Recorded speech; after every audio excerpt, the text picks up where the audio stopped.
So I come to you guys today with some unfortunate information, and the results of this particular situation is actually not any fault of my own.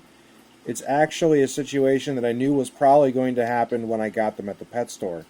So these are the ghost shrimp, and as you can see, this one's turning a milky white on the inside, which is a classic sign of probably muscular necrosis, which is an extremely contagious disease.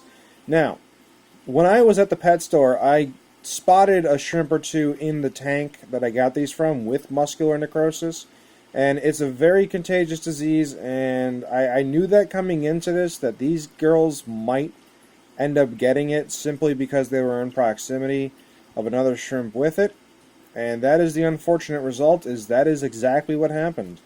Now, one shrimp has passed away. I've removed it from the tank because muscular necrosis is a disease where one shrimp might start eating the dead shrimp, and that's how it gets transmitted. There's probably some other ways that it gets transmitted, but that's the primary way, is cannibalizing the dead shrimp with it.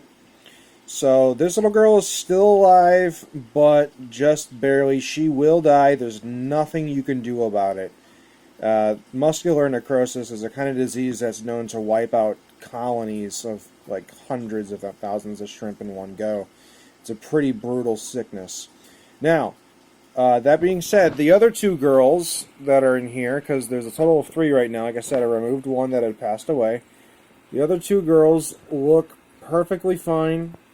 That one has no milky whiteness to it. That one over there looks perfectly fine. And, you know, all is not lost. Like I've said before in previous videos, there are babies. Some of them are still in their larval stages, so they're kind of hard to find. These shrimp do have a larval stage, and some of them probably are getting to the stage where they're about to be like mini shrimps. I have to find them, and they are in here. I've seen a number of them scooting about, you know. But, you know, being ghost shrimp, they're very hard to find. They're already clear. And a lot of them are probably hiding up in the floating plants up here, which is not uncommon for new shrimp to do, and they try and find a hiding spot, you know. Oh, there's possibly one. Yep, there's a larval. You know, it's not the full-size mini shrimp, but it's definitely there. So, I have to remove this one, unfortunately. And honestly, the best thing for it is just to dispatch it, and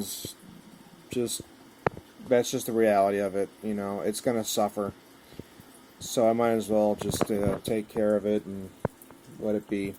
The eggs, I'm not sure if I want to tumble the eggs or not. They look really close. The eggs are kind of white too, instead of the classic green. I'm a little concerned about that. I'm not sure the eggs are going to survive anyway. So this is a pretty brutal situation for a shrimp. So I'm just going to have to do quarantine procedures, you know, make sure these shrimp are removed. So a little bit of a bummer. Not what I wanted to come down to today, but like I said, I knew this going in, that this could be a complete and total possibility. I'm not going to go trying to get a refund for these guys. It wouldn't make sense to try and get a refund for shrimps. But, yeah, it's unfortunate. Still, I'm looking forward to seeing the babies, because I know there are a ton of little shrimpy babies. This mama shrimp has no more eggs. This mama shrimp has no more eggs, which means they all hatch. They're all in larval stage, and they are swimming around somewhere. So it's just a matter of time before they start growing and we start seeing them. So, you know, R.I.P. mama shrimp 1 and 2, but at least we got 3 and 4 that are doing good. So let's just keep an eye on them and hope for the best.